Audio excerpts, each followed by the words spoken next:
episode today, we have a discussion with financial advisor, Pastor Micheal Burgwin. And we're going to discuss his setbacks and how he didn't let his setbacks become permanent failures. And we're going to discuss generational wealth. What is generational wealth? And also, we're going to discuss how did he have that hard discussion with a person he truly loves and what it meant that he gave him that hard discussion on retirement and a lot more. Sit back and relax and enjoy.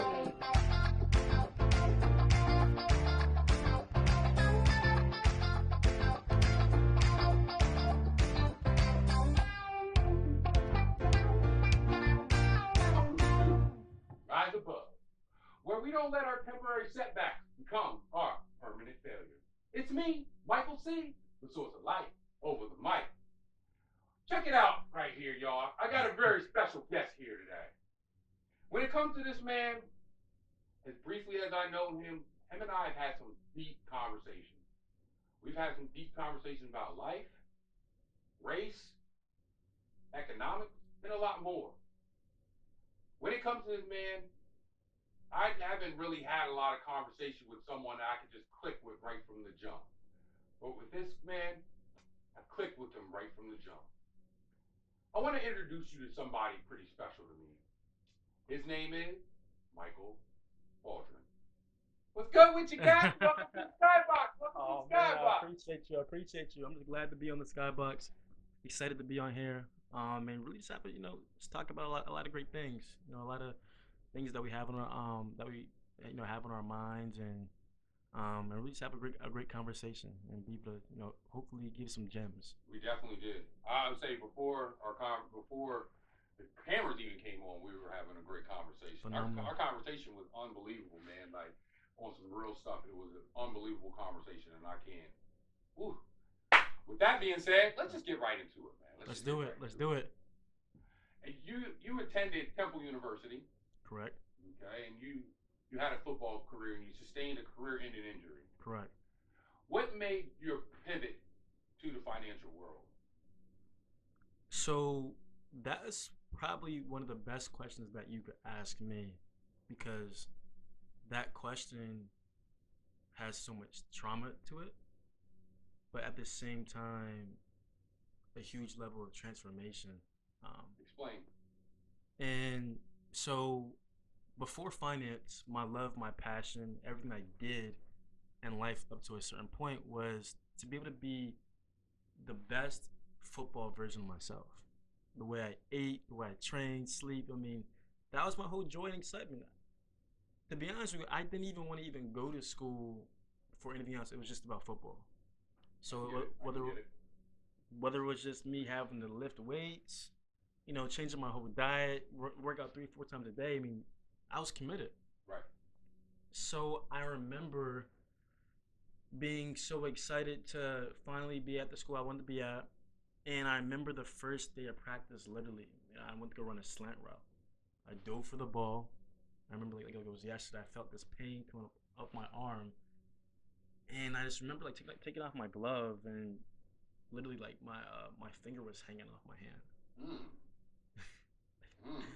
And immediately when that happened, I'm just thinking like, why I gotta work so hard? It's the first day.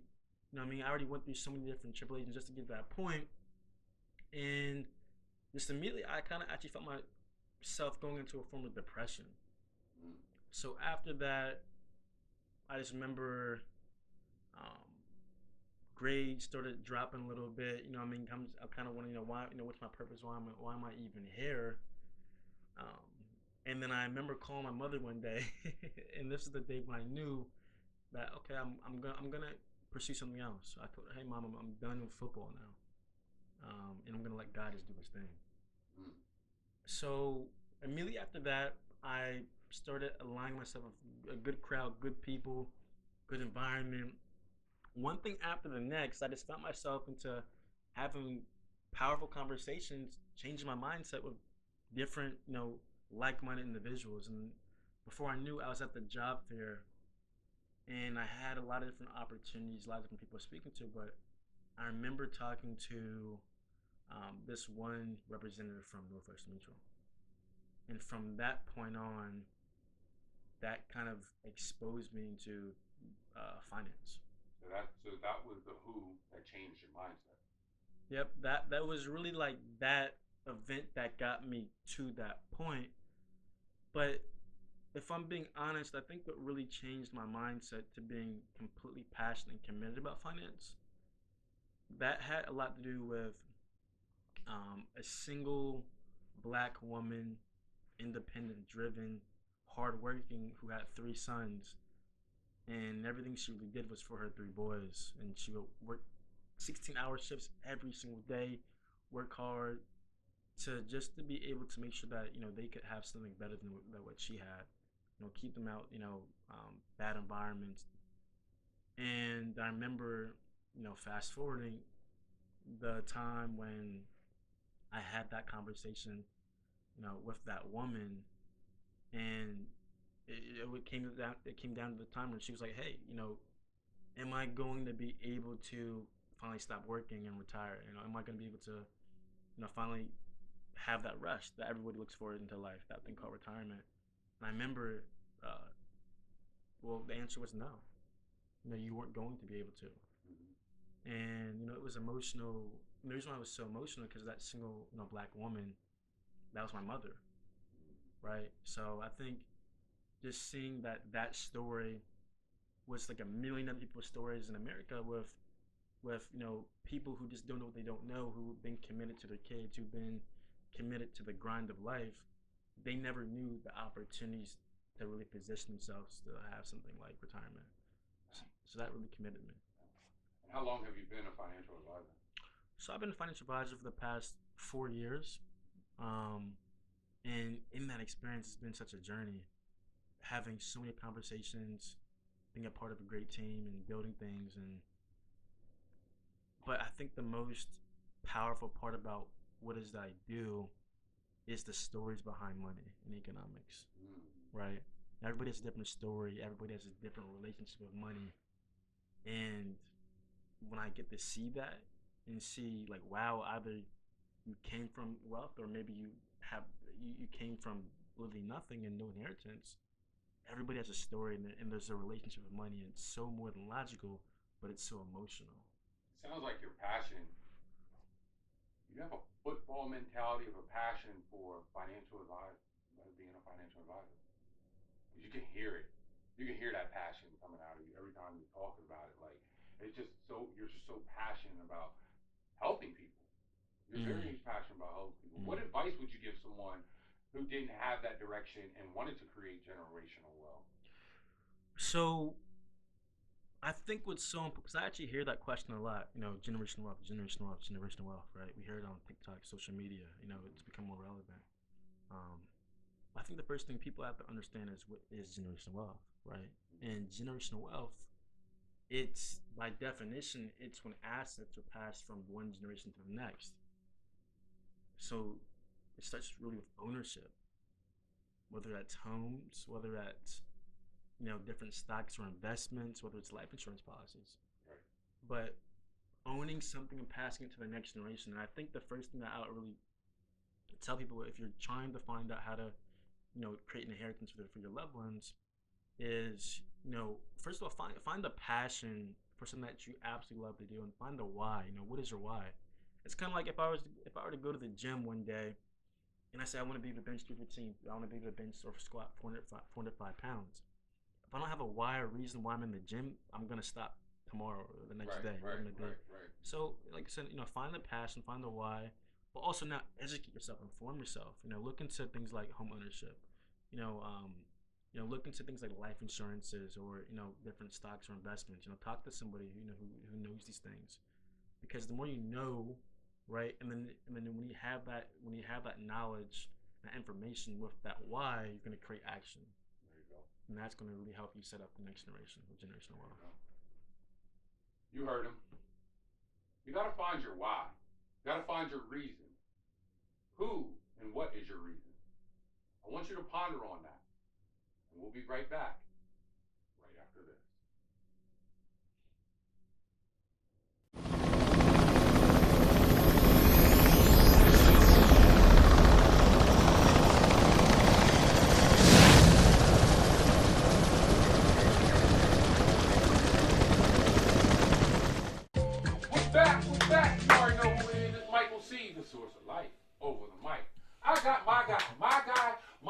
in here. We're sitting here. We're doing our thing. We're doing our thing.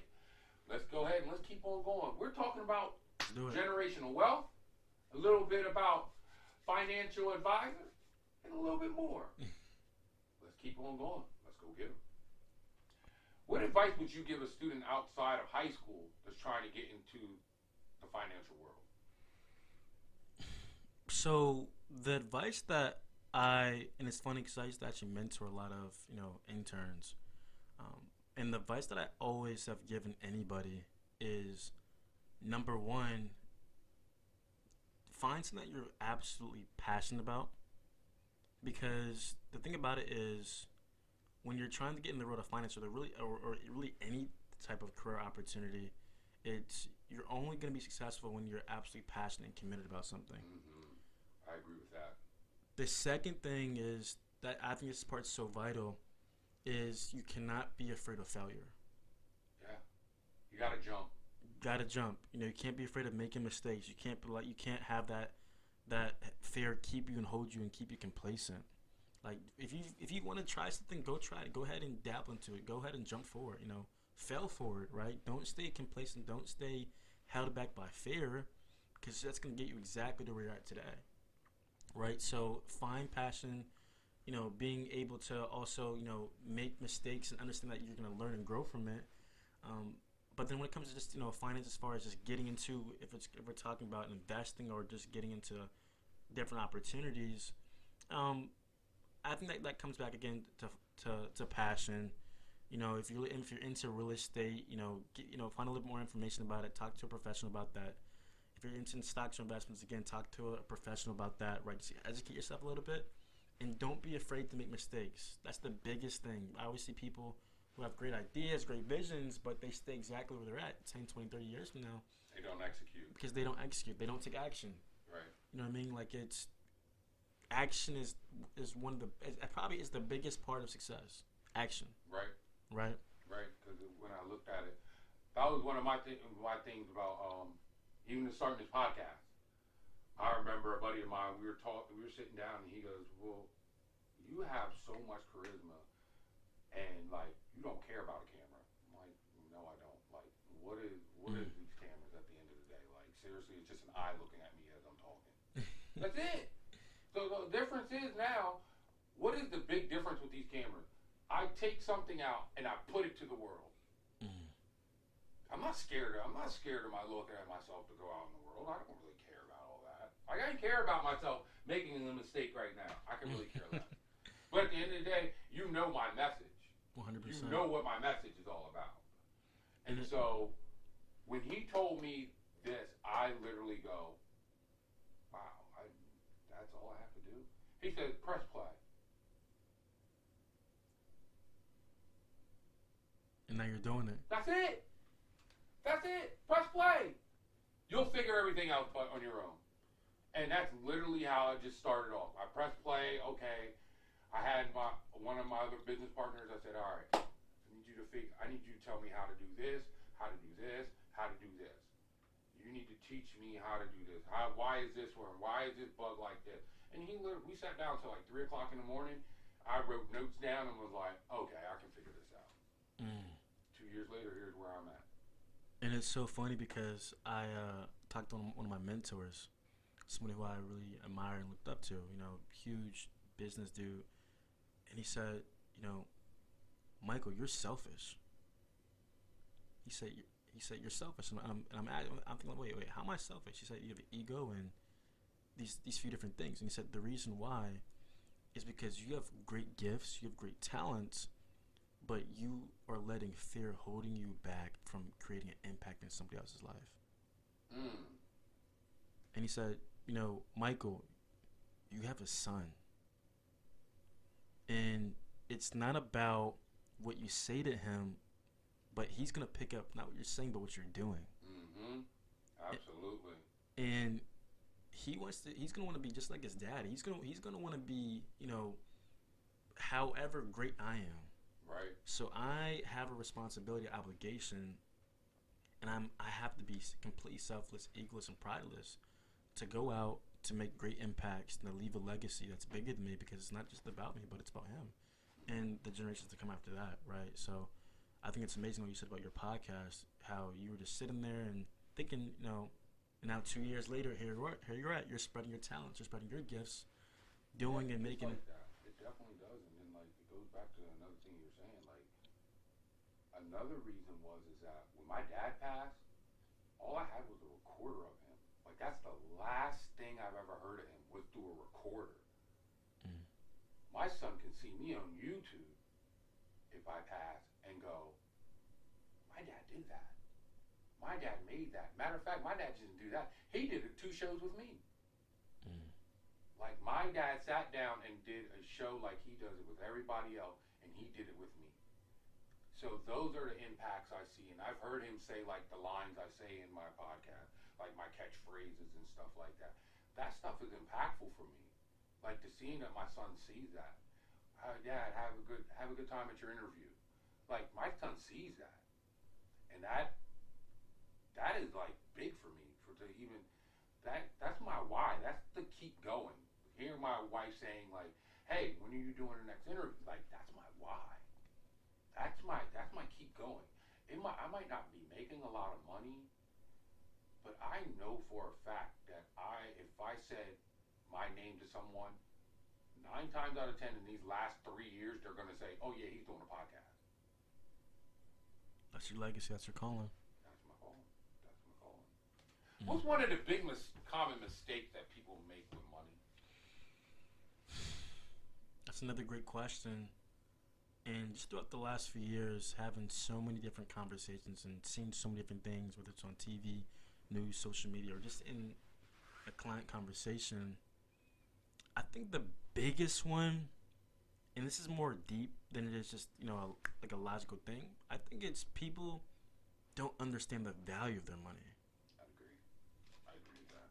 And what I mean by that is, I believe the value of money is correlated to time, it's correlated to opportunities and options. So, for example, if the average person is either working 20 to 40 to 60 hours on a weekly basis, you're trading your time, your energy, your efforts, blood, sacrifices, and tears at a job which 85% of people don't even like or love what they do. That's true. That's true. And the result of that is a paycheck, and that paycheck is, well, it's money. Right. And what people would take that money and they spend hours at that job, spend it on things that don't even align with their destination or with truly what they value. And now you're kind of in that rat race, trading time for money, trying time for money. And then eventually, the long-term impact of that is you're not gonna have anything to show for it, and you're not gonna be at a place of value that you want to be. That makes sense. That makes total sense when it comes down to it. Because when you look at it, I heard about the $3 rule. $1 you put towards bills. Second, you put towards something that you want to do, and the third you put towards something you're passionate of doing. 100%. Like, give every dollar a job. Every dollar should have a job. It should be intentional. Hey, I'm not saying save or invest all of your money. What I'm trying to say is, ask yourself, what do you truly value? What brings you long-term peace of mind, long-term happiness, long-term joy? Right. And again, money, don't really look at money as like this all amazing godlike thing, but look at it as a tool that's gonna allow you to live your version of your richest life ever. Whether it's time with family, time with grandkids, being able to stop working earlier, being able to take trips on going on vacations, and just having more options, more opportunities. With that being said, in your own opinion, why doesn't education teach our youth about money then? So that's a big question, right? And I honestly, in my personal opinion, I've always believed that school, education, college, high school, whatever it may be, I believe it grooms people to be able to be good workers for somebody else. I agree. I don't think it grooms you to be an owner. I don't think it grooms you to be able to to build wealth. I think it grew. It's a part of a system that helps other owners, the 1%, find great and better employees, to work for them. Now, I think what school does do a great job at is it well balances you. You can meet a great network of different people who one day will go into society and ultimately do these different jobs or whatever it could be. But yeah, I would say, I mean, yeah, the school system is definitely it's not going to teach you about wealth. It's not going to teach you about financial literacy. It's not going to teach you how to be able to retire, right, or how to really understand the value of money. So it's definitely lacking. It's lacking, y'all. It's lacking.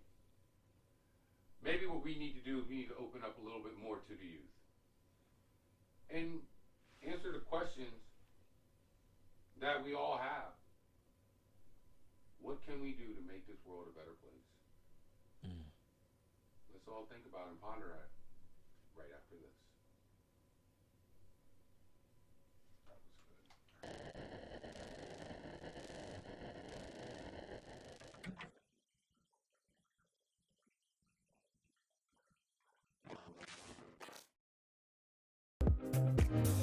This is Hove. Check out TheSkyBoxx. Right?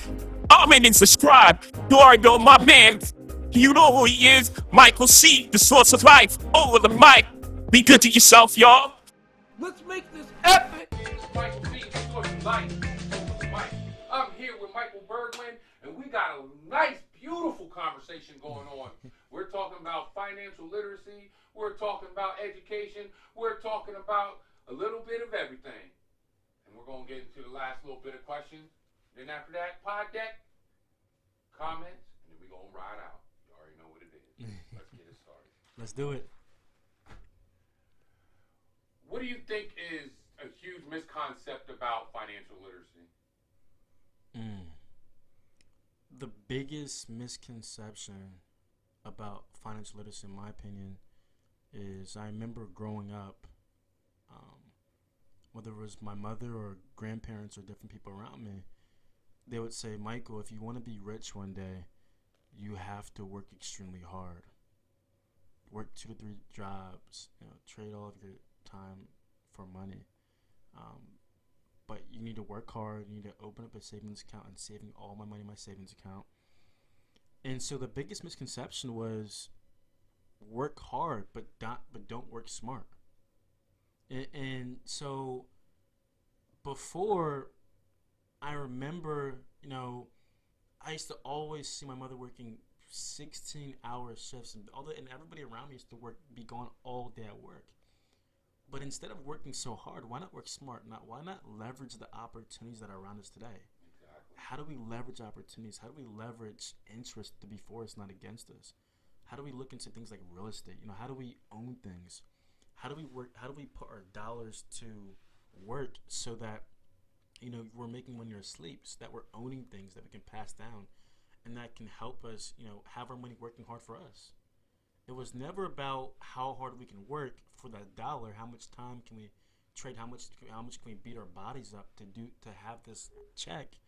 But how can we truly leverage and take these different opportunities that are all around us that we have an abundance of, and leverage that for us so that we can truly have this thing called financial freedom. There it is. There it is. That said it all there, folks. Financial freedom. That's all it is. I'm going to hit you with this one last question here. As a father, pastor, what message would you like to convey to our community and to my Skybox listeners? I think if there's one thing that I would tell somebody, or something to give, away from me to you, it would be truly find your identity. And what I mean by find your identity, like find out your calling, find out your purpose, find out your why, find out what's it's gonna allow you to wake up every single day with energy, with optimism, with excitement, with joy. Because I remember when I was that man without purpose, when that football was crashing and burning, and I felt like I was just the man just walking around aimlessly with no hope, with no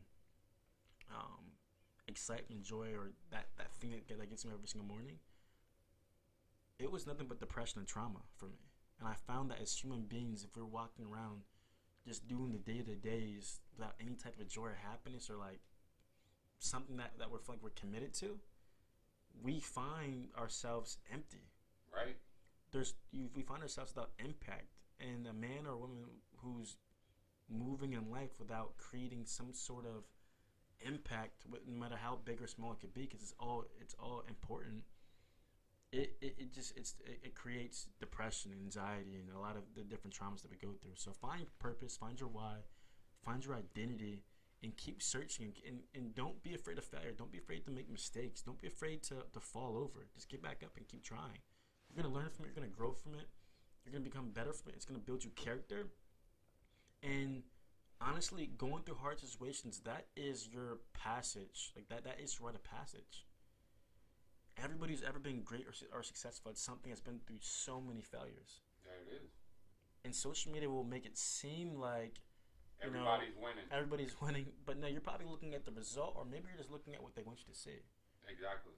Social media is definitely like a smoke screen for a lot of people. Some people don't. Some people just put it for smoke and mirrors.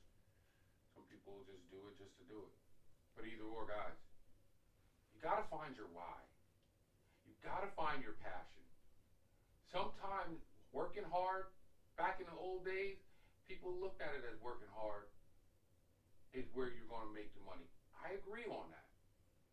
But sometimes working smarter will get you to what we like to call the promised land. I want you to marinate on that, and we'll be back right after this.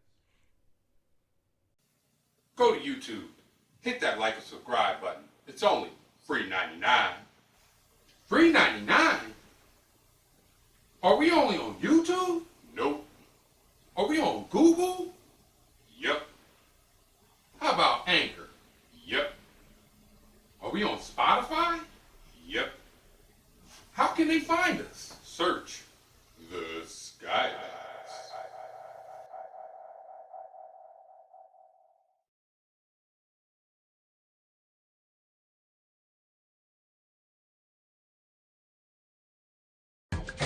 We're back. You already know who it is. It's Michael C., the source of life over the mic. You know I already got my guy, Michael Burgwin, and I mean, we had a beautiful conversation. But you know what time it is, y'all? It's the pod deck, y'all. It's the pod deck, y'all. Y'all already know what it is. I go to my shuffler. We shuffle up the pod deck. The pod deck comes out. We give him the deck.